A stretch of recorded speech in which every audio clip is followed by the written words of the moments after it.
2 Samuel capítulo 21, segundo livro de Samuel capítulo 21, do versículo 15 até o 22, eu quero que você me acompanhe nesta leitura, por favor.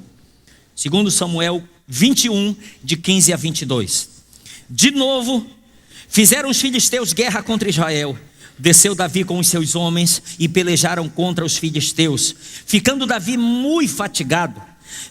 Isbi-Benob descendia dos gigantes. O peso do bronze de sua lança era de 300 siclos e estava cingido de uma armadura nova. Este intentou matar a Davi, porém Abissai, filho de Zeruia, socorreu, feriu o filisteu e o matou. Então os homens de Davi lhe juraram, dizendo: nunca mais sairás conosco a peleja, para que não apagues a lâmpada de Israel. Depois disto, houve ainda em Gobe outra peleja contra os filisteus. Então Sibecai feriu Asaf, que era descendente dos gigantes. Houve ainda em Gobe outra peleja contra os filisteus. E Elanã, filho de Jaré-Oregim, o belemita, feriu a Golias, cuja lança tinha a haste como eixo de tecelão. Houve ainda outra peleja, esta foi em Gate, onde estava um homem de grande estatura, que tinha em cada mão e em cada pé 6 dedos, 24 ao todo. Também este descendia dos gigantes. Quando ele injuriava Israel, Jonatas, filho de Simeia, irmão de Davi, o feriu. Estes 4 nasceram dos gigantes em Gate, e caíram pela mão de Davi e pela mão de seus homens.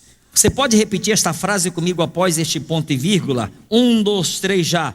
E caíram pela mão de Davi e pela mão de seus homens. O tema da palavra de hoje é a geração de Abissai. Glória a Deus. Muito bem, queridos, eu quero honrar a memória de uma pessoa muito preciosa que esteve entre nós e que aprove ao Senhor chamá-lo para junto de si. Eu estou me referindo ao pastor Nonato Cunha, aquele que era pastor da Igreja Batista Novo Alvorecer em São Bernardo.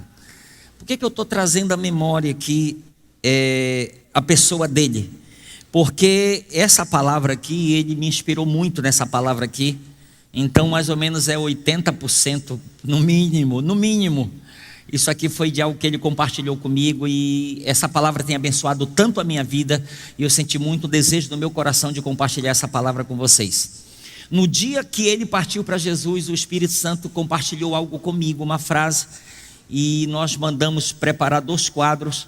E eu tenho um quadro da minha sala pastoral, quem já viu sabe disso, e tenho outro que nós demos de presente para a pastora Raquel. E neste quadro está escrito o seguinte: a terra perdeu com a sua partida e o céu ganhou com a sua chegada. A terra perdeu com a sua partida e o céu ganhou com a sua chegada. Ok? Então eu quero compartilhar essa palavra com você. Queridos, esta palavra aqui ela é muito importante. Eu quero que você entenda aonde é que você se enquadra, onde é que você se encaixa nesta palavra. Eu quero começar dizendo: Deus é um Deus de gerações. Deus é um Deus de gerações. Ele trabalha em uma geração para influenciar a outra geração, a fim de manifestar o seu poder e a sua glória aqui na terra. Queridos, em Deuteronômio no capítulo 20, você quando lê ali no capítulo 20, desde o versículo 1, você vai observar que tanto para maldição quanto para bênção, você vai ver que Deus ele fala a respeito de gerações. Por exemplo, Deus visita a iniquidade dos pais nos filhos até a 3ª e 4ª geração, mas Deus faz misericórdia até 1000 gerações daqueles que lhe amam e guardam os seus mandamentos. Então você observa que Deus, quando ele olha tipo assim para o Elso, ele não está olhando só para o Elso. Quando Deus projeta algo para o Elso, ele está olhando para ele e para aqueles que são os descendentes dele. Então eu quero que você não pode se ver sozinho nessa terra. Quando Paulo estava na prisão com Silas, eles estão orando, adorando ao Senhor, acontece aquele terremoto, as cadeias se abrem, todos os presos são liberados, o carcereiro fica desesperado tentando se matar, e Paulo diz: não te causes nenhum dano, porque nós estamos aqui.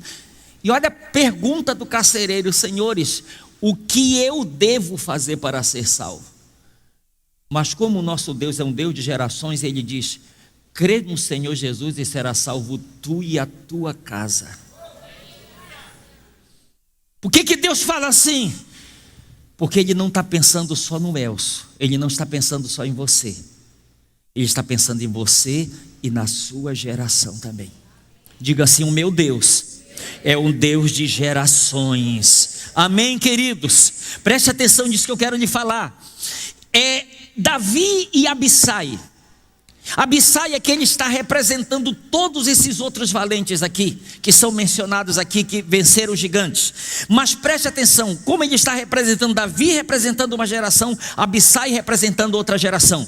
Então, Davi e Abissai, eles representam duas gerações. Davi representa uma geração de líderes que foi levantada por Deus com uma unção de conquista, e Abissai representa a geração atual que tem sido treinada e capacitada por Davi. A geração de Abissai é uma geração que é herdeira de um grande legado. Você vai entender no decorrer desta palavra de que legado eu estou falando. Porque Deus não está pegando Abissai e esses outros homens e colocando ao lado de Davi sem propósito.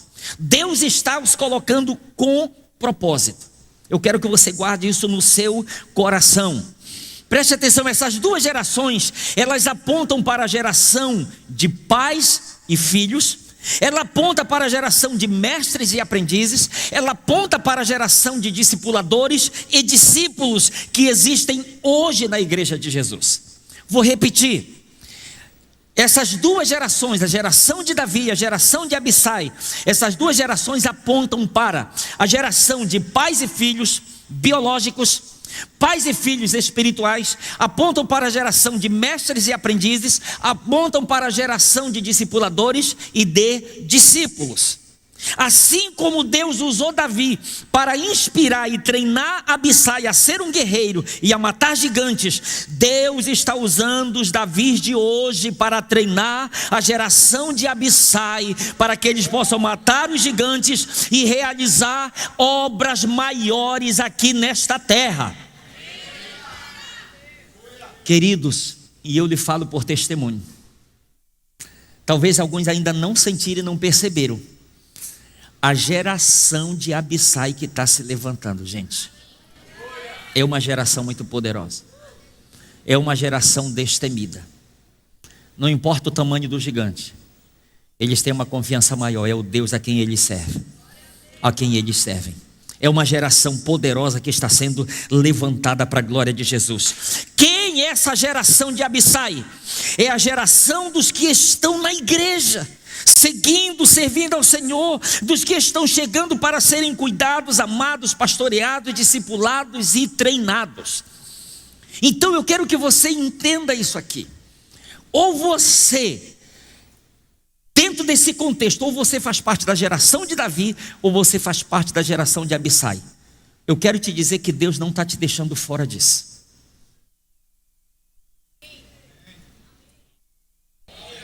Faz sentido isso para alguém aqui que eu estou falando aqui? Preste atenção, Deus não deixa você fora disso. A geração de Abissai é a geração daqueles que já começaram a viver um poderoso e maior avivamento de grandes conquistas. Já começou a viver. Preste atenção nesta frase aqui. A geração de Abissai está predestinada a viver o sobrenatural de Deus. Ela está predestinada a viver o sobrenatural de Deus, a viver coisas grandes, a viver coisas maiores e poderosas. Mas para isso nós precisamos entender algumas coisas. O desenrolar, como é que isso tem funcionado, é importante você perceber em algumas coisas que eu vou lhe falar aqui. A respeito dessas duas gerações, a respeito da geração de Abissai, o que eu tenho para lhe falar? Tenho para lhe falar algumas coisas muito importantes. Primeira, Entenda, os abissais não chegam preparados.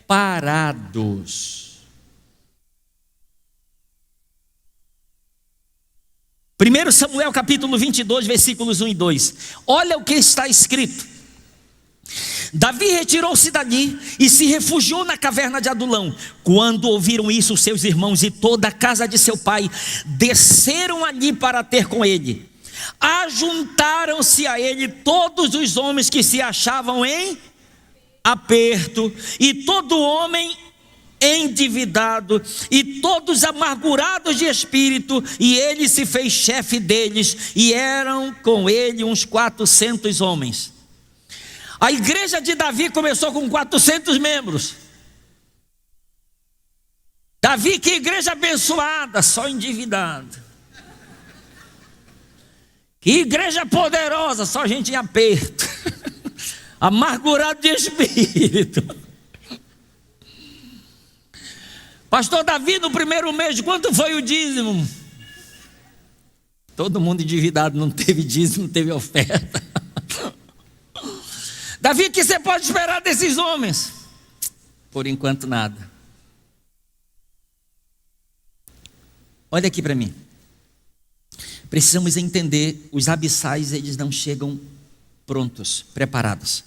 Mateus capítulo 28, versículo 19, me ajude sobre a grande comissão que foi que Jesus disse: ide, portanto, e fazei discípulos. Com muito amor e carinho e respeito, olhe para o seu irmão e diga: Jesus mandou fazer. Continue olhando e diga: então, se ele mandou fazer, é porque não está pronto. Ai, ai, ai. Se você já encontrar pronto, desconfie. Tem alguma coisa errada.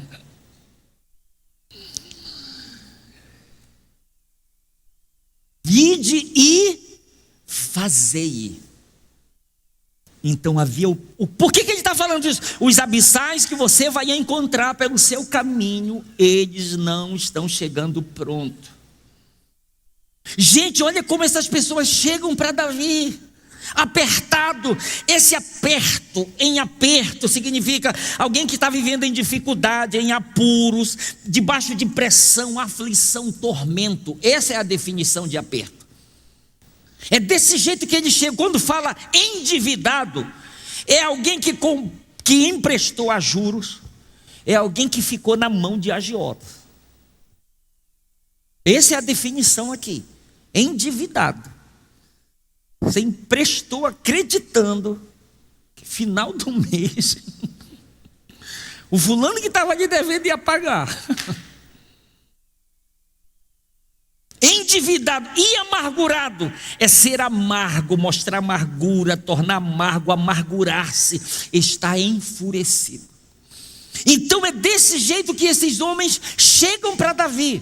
Eles não chegaram prontos, eles não chegaram preparados. Então reflita uma coisa: como foi que eu e você, como que nós chegamos para Jesus?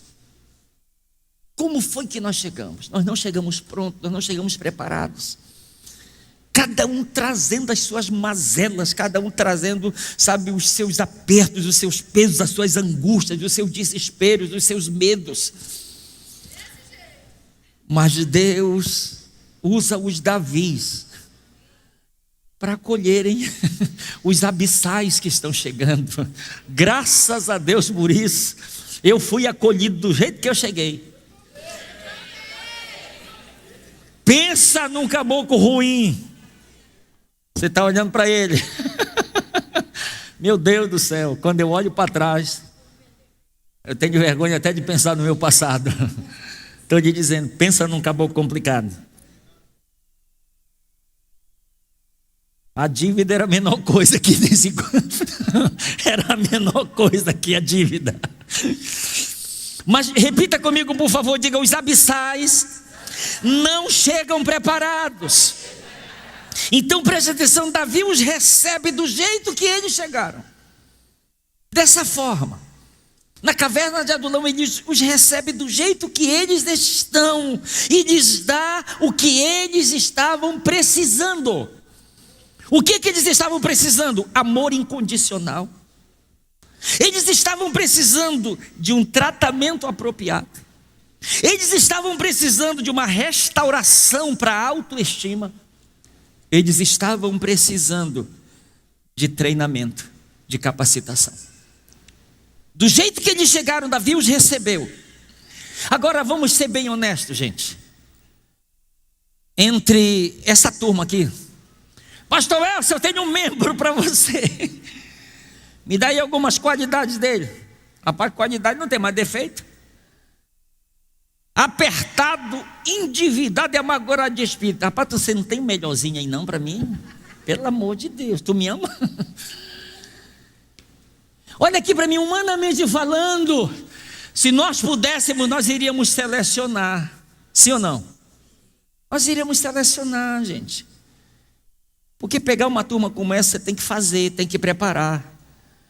Mas imagina Deus falando para Davi: Davi, os apertados, amargurados, endividados que tu está pegando hoje, amanhã eles serão os teus valentes. Vou repetir: Davi, os amargurados, vai pegando aí, os apertados, os endividados que Davi, eu estou te confiando hoje, guarda isso, amanhã eles serão os teus valentes. Quem era capaz de dar alguma coisa por eles? Ninguém. Ninguém. Glória a Deus, porque Deus consegue nos ver além do natural, além daquilo que nós estamos sendo diante daquela situação, diante daquele momento. Amém, queridos? Glória a Deus. Então a primeira coisa que precisamos aprender: os abissais não chegam preparados. Segunda coisa que precisamos aprender: de um valente Deus levanta muitos outros valentes. Amém? De um valente Deus levanta muitos outros valentes. Temos aqui um princípio espiritual muito importante. É o princípio da multiplicação de líderes. É o princípio da multiplicação de valentes do Senhor. Ouça, a bênção de Deus estava sobre Davi, mas o trabalho da expansão do reino de Israel não estava apenas em suas mãos, mas nas mãos daquele exército que Deus havia colocado junto dele. Amém?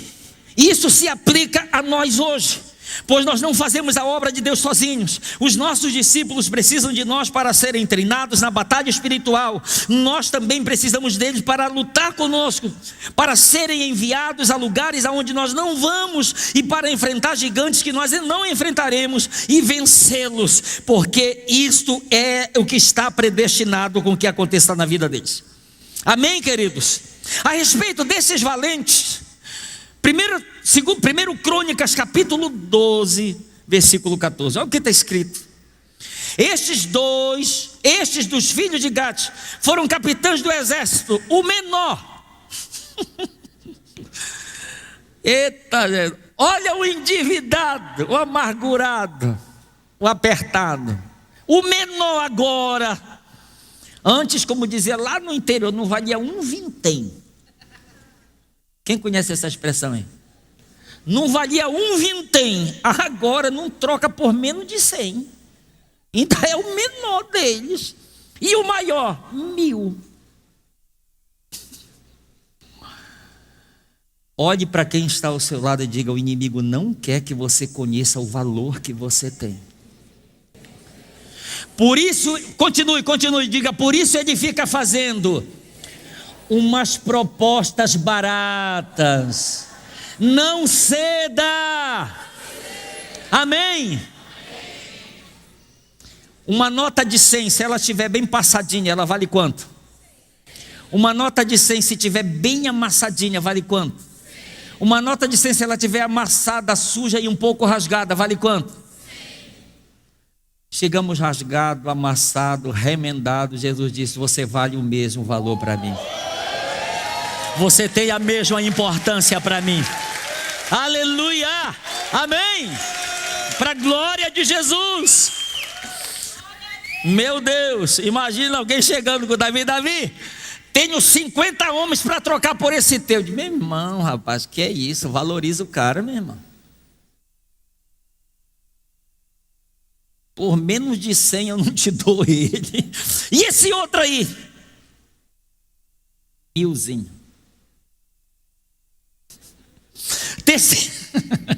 Terceira coisa que nós precisamos aprender a respeito do que nós estamos falando da geração de Abissai. Terceira, cada geração tem os seus gigantes. Disso nós não podemos fugir. Sem entrar em detalhes, quando nós estávamos arrumando as malas para vir para o Maranhão: pastor, o senhor está indo para onde? Para o Maranhão. Pastor, o senhor não está sabendo que lá tem... Sim. O senhor sabe que lá é assim, né? Sei. O senhor vai para lá assim mesmo? Vou. Mas tem os gigantes lá. Vou. Abra baixo.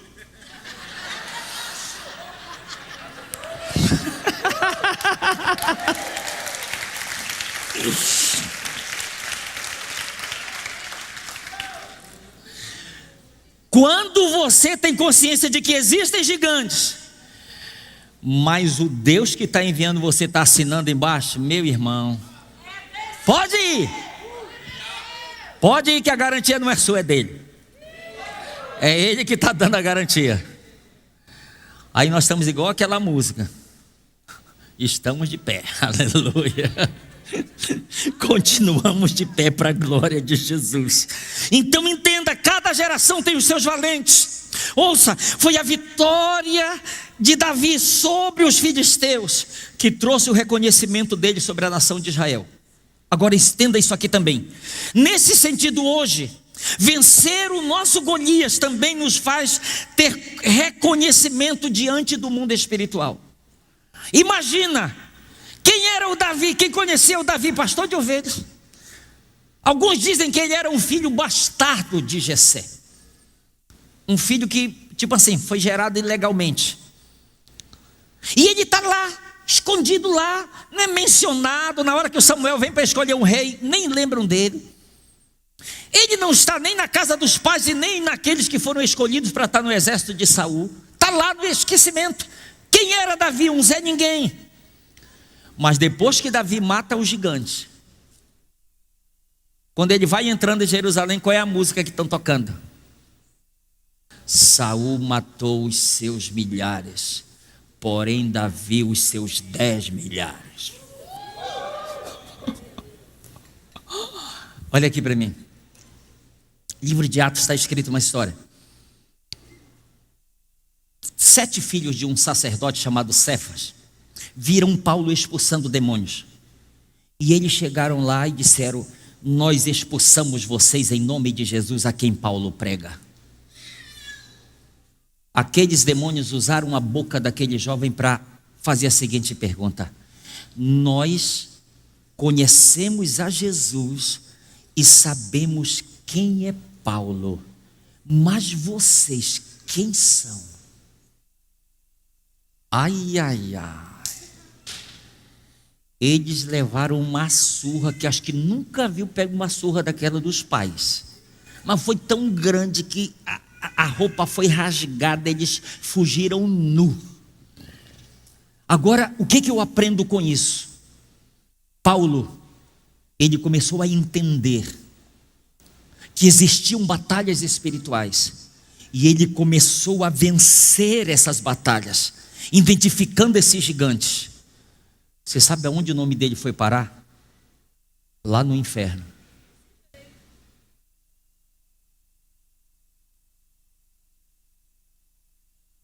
O que é isso, pastor? Sim, o inferno conhecia o nome de Paulo. Por que ele era muito chegado lá? Não. É porque ele estava tirando gente de lá. Entende? É porque da pessoa que ele se tornou em Cristo. Davi venceu o gigante, o nome dele se tornou conhecido em Israel. O gigante que Paulo venceu, o nome dele se tornou conhecido no mundo espiritual. E eu quero dizer, na medida em que nós nos conscientizamos que existem gigantes, mas nós aprendemos a nos posicionar e guerrear da forma certa, o nosso nome, ele não é somente conhecido no céu. Quem está entendendo o que eu estou falando aqui? Você que entende que faz parte da geração de Abissai, escute, aprenda através dos exemplos daqueles que Deus tem colocado para capacitar você. Entenda isso, é muito importante nós entendermos isso. Quarta coisa que nós precisamos compreender, a terceira, cada geração tem os seus gigantes, mas pegue isso aí, cada geração tem os seus valentes. Eu estou diante de uma geração de valentes, sim ou não? Quando eu afirmo que cada geração tem os seus valentes, me ouça, é porque eu creio que Deus, Ele levanta pessoas e ministérios específicos para enfrentar resistências espirituais que ainda não foram confrontadas no mundo espiritual, e por isso essas forças malignas, elas continuam atuando.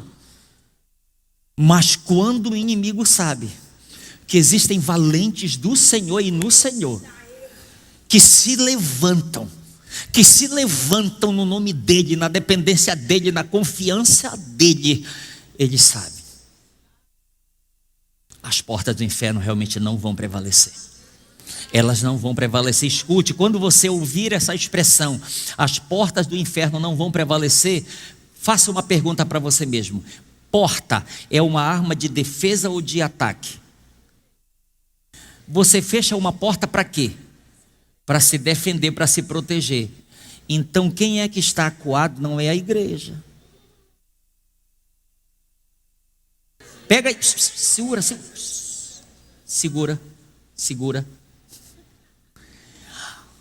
Eu edificarei a minha igreja e as portas do inferno não prevalecerão contra ela. Quem é que está fechando a porta? É a igreja? Os valentes estão avançando no nome do Senhor. Os valentes estão avançando no nome do Senhor, para a glória do Senhor. Ouça, a primeira vez que Davi enfrentou um gigante, aos olhos dos outros, ele não podia vencê-lo, pois ninguém antes tinha vencido um gigante com uma funda. Queridos, aquilo foi algo inédito e extraordinário. Então entenda, diante dessa realidade, nós não devemos fazer parte de uma geração que diz: nós não vamos conseguir, nós não vamos vencer, nós não podemos fazer parte dessa geração. Porque quando nós decidimos fazer parte dessa geração, você sabe o que nós estamos fazendo? Nós estamos pegando a nossa armadura, pegando toda a nossa estrutura, e o Deus a quem nós servimos, estamos dizendo: Deus, vamos fugir que o negócio está feio. Agora o Davi, ele olha para o Golias e ele diz: olha, tu vens contra mim com espada, com lança e com escudo, mas eu vou contra ti em nome do Senhor dos exércitos, o Deus de Israel, a quem tu tens afrontado. Até hoje eu lembro, um dia eu fui numa casa, uma pessoa possessa de espírito maligno me encontrou na porta, ia levar discípulos, já contei, se ia levar discípulos, ninguém apareceu.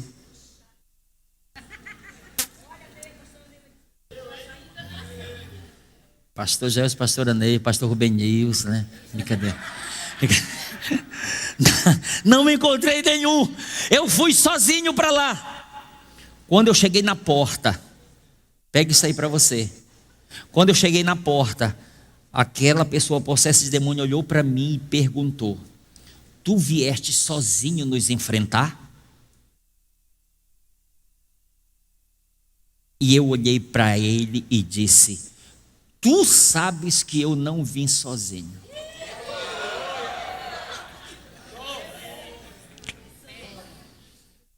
Tu vens contra mim com espada, com lança e com escudo, mas eu vou contra ti.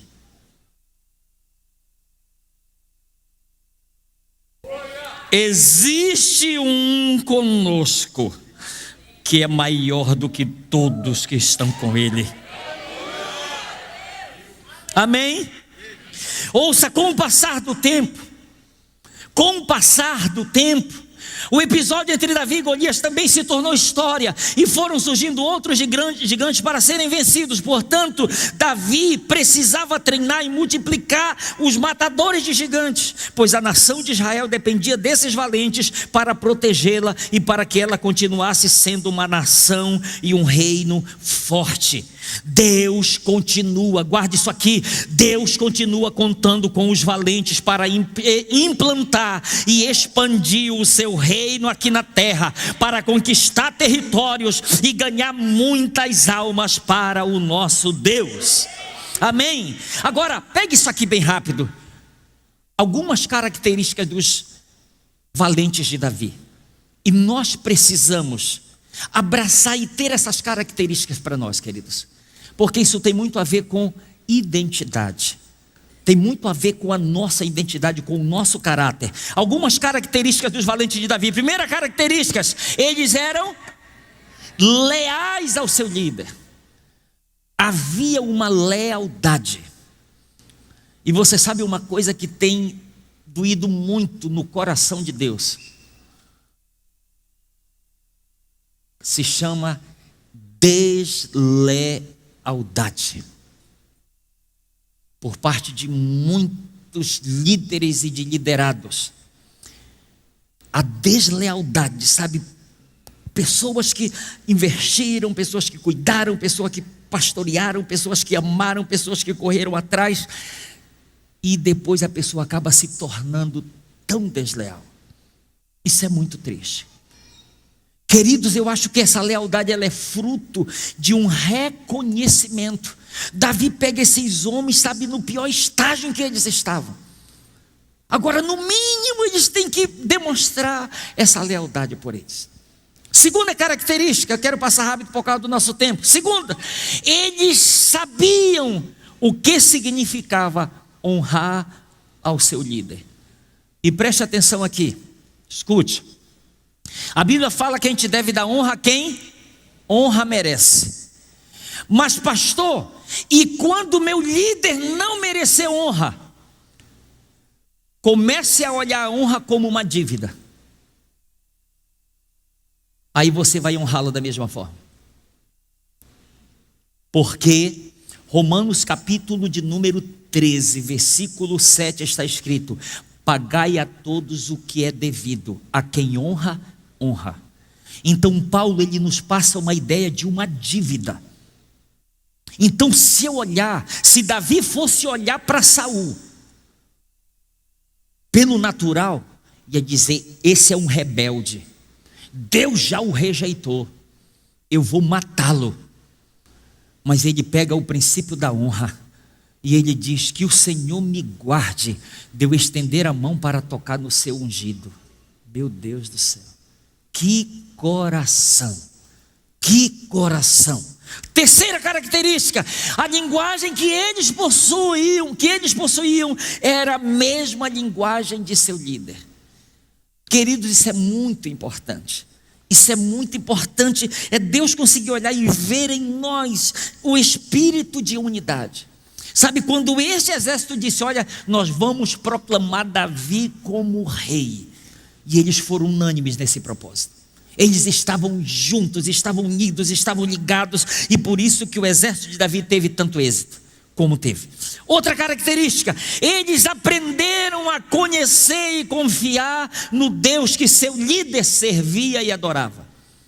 Eles viram pelo exemplo e eles aprenderam a conhecer e a confiar nesse Deus. Ok? Vamos pular. Quinta coisa que nós precisamos saber: uma geração estabelece o padrão para a próxima geração. De qual padrão você está falando, pastor? Davi foi levantado por Deus para matar um gigante. No dia que ele matou aquele gigante, ele acabou estabelecendo um padrão em Israel. Qual o padrão? Os valentes que ele estava levantando agora teriam que se tornar também matadores de gigantes. Entende? Ele estabelece um padrão. Para se eu matar um soldado comum, meu líder matou gigante, eu vou ter que ir atrás de gigante nessa terra, tem que ir. Entende? Ele estabelece um padrão agora. O que ele está estabelecendo? Um modelo, algo a ser seguido. E o próprio Jesus também estabelece um padrão aqui. Que padrão estabelece? Olha Mateus capítulo 10, versículo 8. Olha o que está escrito. Olha o padrão que Jesus estabeleceu aqui. Ele disse: curai enfermos, ressuscitai mortos, purificai leprosos, expelir demônios, de graça receber, de graça dai. Eu estava falando um negócio aqui hoje de manhã, que a gente às vezes diz assim o seguinte: irmão, eu vou orar por você, você crê que Deus vai te curar? Às vezes a minha pergunta não é que eu estou querendo arrancar a fé dessa pessoa. Às vezes a minha pergunta, ela vai ser para me proteger. Pega aí o negócio. Tá, eu já perguntei se a pessoa acredita. Ela disse que sim. Mas foi eu, sim. Sabe que sim? Tá, e eu orei. Orei. Amém. Aí eu estou aqui com outra pessoa. E aí, pastor, a pessoa foi curada? Também, tu viu como ela disse? Sim.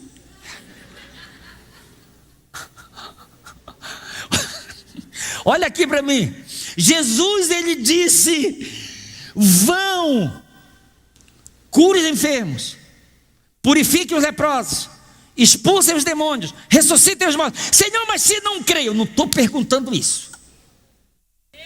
Eu estou mandando vocês irem fazer isso. Eu estava contando hoje de manhã um exemplo. Eu estava pregando lá na nossa igreja, num bairro lá. Gente, eu estava suando mais do que tirador de espírito. Não tinha ar-condicionado ainda, poucos ventiladores, e estava com o lenço usando. Quando terminou o culto, eu desci.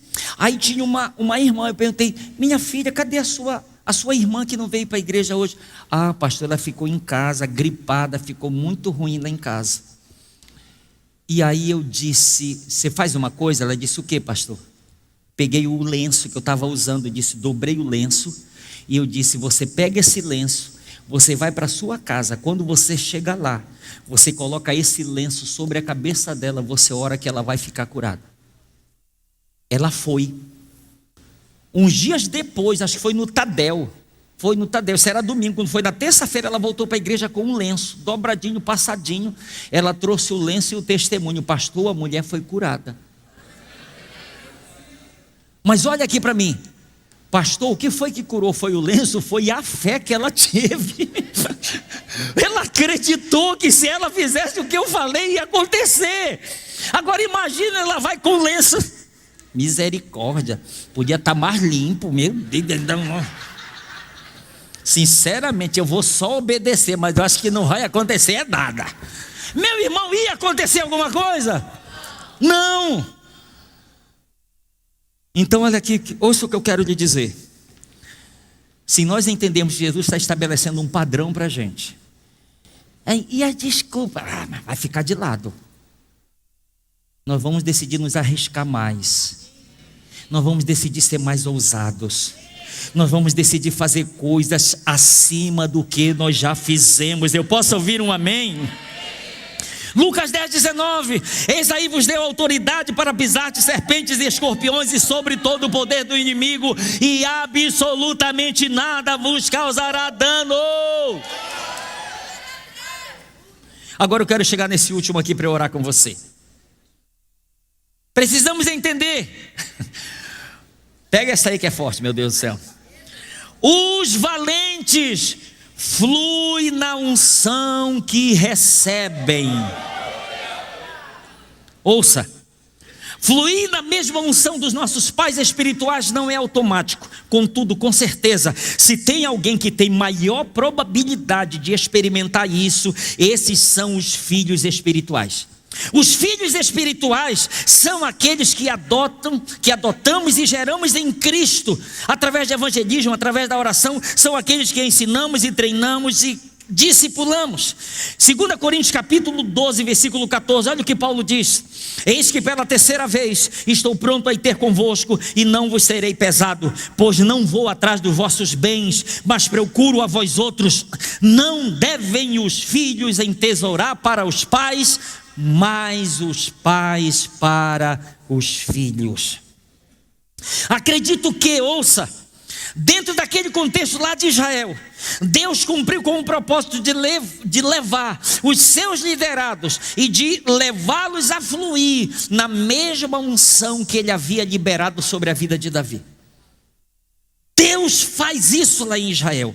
Davi, ouça, Davi tinha sobre ele a unção de rei, que lhe dava ousadia para enfrentar inimigos e tinha também autoridade para avançar e para conquistar territórios. Para receber uma unção é preciso ter uma atitude de submissão em relação àqueles que têm a unção. Esse princípio espiritual está presente na aliança que Davi fez com os seus homens. Ao se submeterem a Davi, eles estavam reconhecendo a sua unção e se submetendo a ela. Quando você se submete à unção da pessoa levantada por Deus, você precisa reconhecer a unção de Deus que está sobre ela e não apenas a sua posição. Pergunte por quê, pastor? Podia ser mais forte, diga: pergunte por quê? Por causa disso aqui.